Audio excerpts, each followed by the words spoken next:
Hey everybody, it's Jenny. And welcome back to my YouTube channel. In today's video, we're going to learn English at the beach water wave. The first thing you do when you arrive at the beach is pick a spot. You can rent an umbrella or a beach chair. Or you can simply choose a place on the sand and lay down your towel. You can place your towel, your umbrella, or even bring your own chair. Right now, it's 9 a.m., and I want to rent a beach umbrella and a chair. So, how much does it cost? If I rent one umbrella with 2 chairs, it costs $40. That's pretty expensive, right? If I want a deluxe cabana with 2 chairs, that costs $50. And if you think that's expensive, wait until you see this. A luxury bed with a deluxe cabana costs $80. Astonished face. Would you pay $80 for that? Let me know in the comments below. Backhand index pointing down. Now here's a tip. If you come to the beach after 3 p.m., the prices are cheaper. But you can only use the chairs and umbrella for 2 hours. Beach umbrella. This is a beach umbrella. An umbrella gives you shade from the sun. Right now, I am in the shade. Now, I am in the sun. The sun is very strong, so the umbrella protects us from the heat. And this is a beach chair. A beach chair is much more comfortable than sitting or standing on the hot sand. You can relax, sit back, and enjoy the beach comfortably. Now, let's see what I brought to the beach. These are the essentials you need if you're going to be by the ocean or the sea. Let's check them out. Backhand index pointing down. First, I brought a bathing suit. This one is called a bikini. A bikini is a 2-piece bathing suit. I also brought a hat. A hat provides shade for my face, and it helps prevent me from getting sunburned. The most important thing you need to bring to the beach is sunscreen, also called sunblock. You put sunscreen on your skin to protect yourself from the UV rays of the sun. Of course, I also brought water. But to prevent the water from getting warm, I'm going to put it in my cooler. This is a cooler. I keep all of my drinks inside so they stay cold. And finally, I brought a beach towel. This is a towel. It helps me dry my skin after being in the water. Now, let's explore the beach itself. I am at Clearwater Beach in sunny Florida. And now, let's test the water to see if it's warm or cold. Wow! The water is nice and warm. It almost feels like bath water. This part of the water is called the shallow area or the shallow part. Here, the water is not very deep.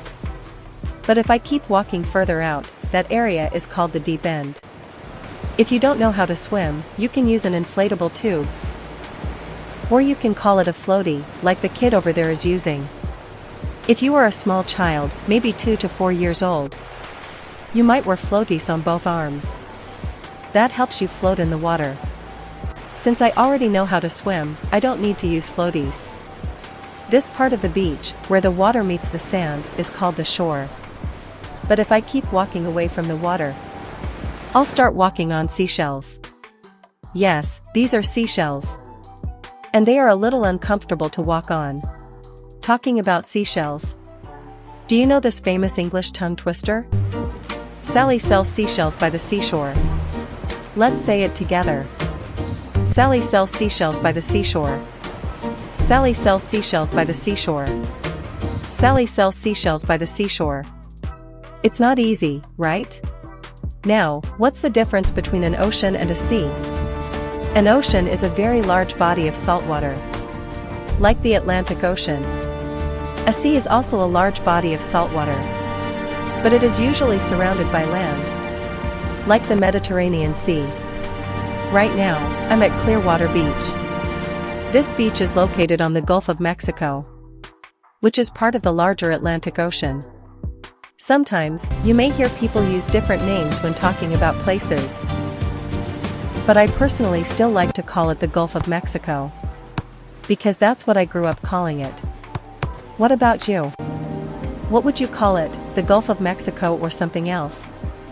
Let me know in the comments below. Have you ever watched the TV show Baywatch? Well, at many American beaches, there is always a lifeguard on duty. A lifeguard is there to keep people safe and to rescue you in case of an accident. For example, a jellyfish sting, trouble swimming, or even drowning. Over there, that's where you'll usually find a lifeguard tower. A lifeguard's main job is to watch over all the swimmers and make sure everyone is safe in the water. If someone is in trouble, a lifeguard may use a life preserver, which is a flotation device, to help pull the person to safety. What does a lifeguard normally do? Lifeguards at the beach usually watch people swimming in the water, make sure swimmers are okay, help people who are having trouble swimming, guide people safely back to the shore. They also handle first aid. If you get a small cut, they may clean it and put on a bandage. Sometimes, if a marine animal gets washed up on shore, lifeguards help return it safely back into the water. So, what are some fun activities you can do at the beach? One popular activity is renting a jet ski. This is a jet ski. If you want to ride a jet ski for half an hour, it costs $75. And for 1 full hour, it costs $140. Another really fun activity is going on a banana boat ride. It costs $25 per person. And I think this one is even more fun because you can ride it with more people. Have you ever been on a jet ski or a banana boat? Let me know in the comments below. If you enjoy sports, another fun thing you can do at the beach is play volleyball. Beach volleyball is a great way to have fun and stay active. Now it's time for me to change out of my regular clothes and change into my swimsuit. Okay, I think we're ready to get in the water. Let's go to the beach. Now that I have my bikini on, it's time to get in the water. But before that, I'm going to apply sunscreen. This is sunscreen, and you can also call it sunblock. First, I twist the cap. Then, I squeeze the tube onto my hand. Now, I rub the sunscreen between my hands like this. Once it turns white, I rub it on my arms, neck, ears, chest, stomach, and legs. I already put sunscreen on my face, so I'm not going to reapply it. Sunscreen is very important because it protects us from the UV rays of the sun. That way, we don't get sunburned. Lotion bottle. What does SPF mean? Talking about sunscreen. Do you know the acronym SPF? This bottle says SPF 70. SPF stands for sun protection factor. The higher the number, the more protection you get from the sun. So with SPF 70, I'm very well protected. Many people enjoy sun tanning, also called sunbathing. This means you lie in the sun to get a nice tan. But I don't want to get too dark, so I'm only going to tan for about 10 minutes. And that's it. Also, if you're sun tanning, don't forget to wear sunscreen. It helps protect your skin from the sun. Some people also use a tanning lotion. A tanning lotion can help speed up the process of getting a tan. I've been at the beach all day long, and I'm feeling pretty tired. But before going back to my car, I need to wash off all the sand and salt water from my body. So, let's go take a quick shower. A great way to rinse off all the sand and salt water is by using a beach shower. This is a full body shower, and it helps clean off your arms, legs, and feet.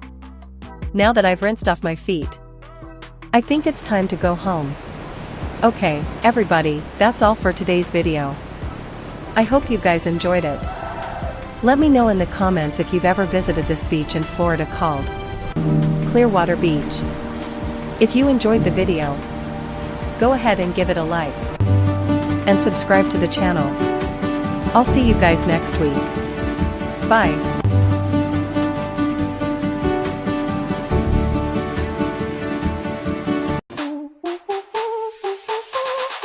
Dance with me.